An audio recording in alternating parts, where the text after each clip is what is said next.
Welcome back. Tuni సంఘటన ఖచ్చితంగా సంఘ విద్రోహుల కుట్రే అయ్యుంటుందన్నారు జనసేన అధినేత పవన్ కళ్యాణ్. ఇంతమందితో సభ జరుగుతుంటే అవాంఛనీయ సంఘటనలు జరగకుండా ప్రభుత్వం ముందు జాగ్రత్త చర్యలు ఎందుకు తీసుకోలేదో అర్థం కాలేదన్నారు పవర్ స్టార్. ఒక ట్రైన్ తగలబెట్టడం ఒక మామూలు కార్యకర్తలకు కానీ ఇది ఖచ్చితంగా జరిగేది కాదు. దీని వెనక ఖచ్చితంగా ఒక యాంటీ సోషల్ ఎలిమెంట్ ఇది గ్రూప్ ఏదో ఉండాలి. జనరల్గా మీకు ఎప్పుడు కూడా బయట నుంచి వచ్చినాయి చేస్తాయి. ఇవన్నీ ఇలాంటి పరిస్థితులు క్రియేట్ చేసి ఖచ్చితంగా బయట నుంచి రావాలి. జరిగిన విధానం చూస్తే మటు ఖచ్చితంగా ఒక యాంటీ సోషల్ ఎలిమెంట్స్ ఉండాలి ఖచ్చితంగా దీని వెనక. అంతేగాని మామూలుగా ఒక సభకు వచ్చిన కార్యకర్తలు అయితే చేసింది కాదు. అది నేను నమ్ముతున్నా. ఇన్ని లక్షల మంది ఒక చోట చేరుతూ ఉంటే దీని వెనక ఎలాంటి అవాంఛనీయమైన సంఘటనలు జరగవని ప్రభుత్వం ఎందుకు అనుకుంది నాకు ఈ రోజుకి అర్థం కావట్లేదు. ఎందుకు ముందు జాగ్రత్త చర్యలు తీసుకోలేదు? మేము ఒక చిన్నపాటి ఒక ఆడియో ఫంక్షన్ పెట్టుకోవాలంటేనే ఇన్ని 190 ఆలోచిస్తారు. మీకు ఎన్ని పర్మిషన్స్ ఉన్నాయి, ఎవరెవరున్నారు, ఏంటి ఉన్నారు, ఎలాంటి జాగ్రత్తలు తీసుకున్నారు. అలాంటిది ఇన్ని లక్షల మంది ప్రజలు ఒక పెద్ద సమూహం ఒక ప్రాంతానికి వచ్చి దీని గురించి మాట్లాడుతున్నప్పుడు ప్రభుత్వం ముందు జాగ్రత్త చర్యలు ఎందుకు తీసుకోలేకపోయింది నాకు అర్థం కాలేదు. నిజంగా వాళ్ళే తీసుకుని ఉంటే, నిజంగా అంత అడిక్వేట్ పోలీస్ ఫోర్సే కానీ ఉండుంటే ఇది జరిగేదా అన్న నాకు ఆలోచన కూడా ఉంది నాకు దీని మీద. కానీ ప్రతిసారి ఎప్పుడు కూడా దేనైనా సరే నేను నాని వాళ్ళకి వాళ్ళు చెప్పేది ఏదో మొగ్గలన్న తుంచేయడం ఉండదు మనకి. దాన్ని పెంచి సమస్యని పెద్ద చేసి అది చాలా పెద్ద అయ్యే వరకు ఎవరికి రెస్పాన్స్ ఉండదు. కాపు రిజర్వేషన్ మాటలకే పరిమితం అయ్యిందనే భావన ఆ సామాజిక వర్గంలో బలంగా అసహనానికి కారణమైందని విశ్లేషించారు జనసేన అధినేత పవన్ కళ్యాణ్. కమిషన్లతో కాలయాపన జరుగుతోందనే అసంతృప్తి ఆ వర్గంలో ఉందన్న పవన్ సాధ్యమో కాదో స్పష్టం చేస్తే ఎలాంటి అపోహలకు తావుండదన్నారు. కాపుల రిజర్వేషన్ చూస్తామని చెప్పారు. చూస్తామని చెప్పినప్పుడు జనరల్గా ఆ కులస్తులకి చాలా అసహనం ఉంటుంది.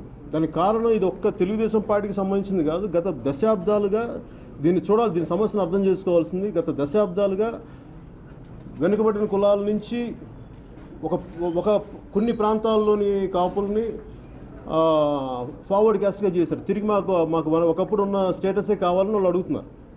ఇది అనేక ప్రభుత్వాలు వాళ్ళకి చెప్పినవి చేస్తున్నాయి, ఇవన్నీ చేస్తాయని చెప్పి ఫినిష్ చేయట్లేదు. దాంట్లో భాగంగానే మన ముఖ్యమంత్రి గారు 2014 ఎలక్షన్లో చేసినప్పుడు కూడా ఆ భయాలు ఇది ఉండిపోయింటాయి వాళ్ళకు కూడా. ఇది జరుగుద్దా, ఇలా కమిషన్లు వేస్తారు, కమిషన్లు వేస్తే ఇవి జరగవు, ముందుకెళ్ళవు అని దానికి కారణం కూడా ఏంటంటే అనేక కమిషన్స్ వేశారు.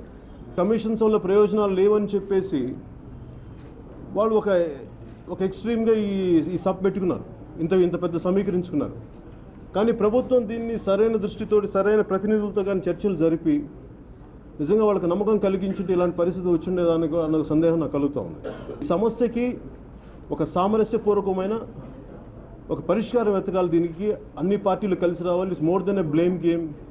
ఎవరున్నారు దీని వెనకాల వీటన్నిటికంటే కూడా అందరూ కలిసి వచ్చి దీన్ని సమస్యని పరిష్కరించకపోతే రేపొద్దున ఇది అనేక కులాల మధ్య చిచ్చుకు దారితీస్తుంది. ఎన్నికల బరిలో నెగ్గలేక సామాజిక వర్గాన్ని అడ్డుపెట్టుకుని హింసకు కారణమయ్యారని ముద్రగడపై విరుచుకుపడ్డారు ఏపీ హోంమంత్రి చినరాజప్ప. గాంధేయ మార్గంలో ఆందోళన చేస్తానన్న నేత వైసీపీ లాంటి పార్టీని ఎందుకు కలుపుకోవాల్సి వచ్చిందని ప్రశ్నించారు. మమ్మల్ని మాట్లాడారు, మేము అందరూ చెప్పాం, మా పెర్మనెంట్గా కావాలి, కోర్టులో నిలబడేది కావాలి మాకు. ఆ పోరాటం ఏం చేస్తాం, చంద్రబాబు నాయుడు గారు చేస్తాడో అంతే తప్పి జీవాలు నవ్వదావు. నువ్వు చెప్పినా కూడా ఎవరో నీకెందుకు ఇవ్వాలి? నువ్వు ఎలక్షన్ మాకు చేసావా? నువ్వు ఎలక్షన్ పోటీ చేసావు, నీకు ఎన్ని ఓట్లు వచ్చినాయి? 9,000 ఓట్లు వచ్చి నువ్వు పోటీ చేస్తే ఏదో కాపునాయకులు అని చెప్తావు. ఎలక్షన్ ఎన్ని ఓట్లు వచ్చి 9,000 ఓట్లు వచ్చినాయి నీకు. సంఘాలతో ఎప్పటికప్పుడు మేము మాట్లాడతాం, సంఘాలు చెప్పినట్టే కార్పొరేషన్ వేసాం, కమిషన్ వేసాం, సంఘాలతో మాట్లాడాం. ఈయనతోటి కాదు, ఈయన ఎప్పుడు మాతోటి మనుషులతో రాని మాట్లాడతాం. మేము మాట్లాడేవాళ్ళతో మాట్లాడడం, సంఘాలు రెడీగా ఉన్నాయి, సంఘాలతో మాట్లాడదాం. భవిష్యత్తులో సంఘాలతో కూడా సంఘాలు చెప్పినట్టు మేము చేయడానికి సిద్ధంగా ఉన్నామని చెప్పి తెలియజేస్తాం. ఈయన ఒక ఉద్యమం చేస్తే ఎంతమంది ఇబ్బంది పడిపోతారు. ఈయన పాద ఉద్యమంలో ఎంతమంది క్యాస్ట్లు గొడవలు వస్తే ఎన్ని గొడవలని ఎంతమంది చచ్చిపోయారు అయినా మాకు తెలుసు. మేము కోరేది శాంతియుతం కావాలి, శాంతియుతంగా చేయమని చెప్తున్నాం. ఏదైనా శాంతియుతంగా చేయండి, ఇబ్బంది లేదు. ఆయన మాత్రం నేను చేరేది గాంధీ మార్గంలో వెళ్తానన్నాడు. గాంధీ మార్గం వెళ్తే మాకు మంచిదే. మరి గాంధీ మాత్రం ముసుగులో వైఎస్ఆర్ వచ్చి ఈ రైలు తగలబెట్టి ఈ పోలీస్ స్టేషన్ తగలబెట్టి ఎంత తగలబెట్టారు గాంధీ మార్గంలో వెళ్తే ఇప్పుడైనా గాంధీ మార్గంలో వెళ్ళమని చెప్పి చెప్తున్నాం.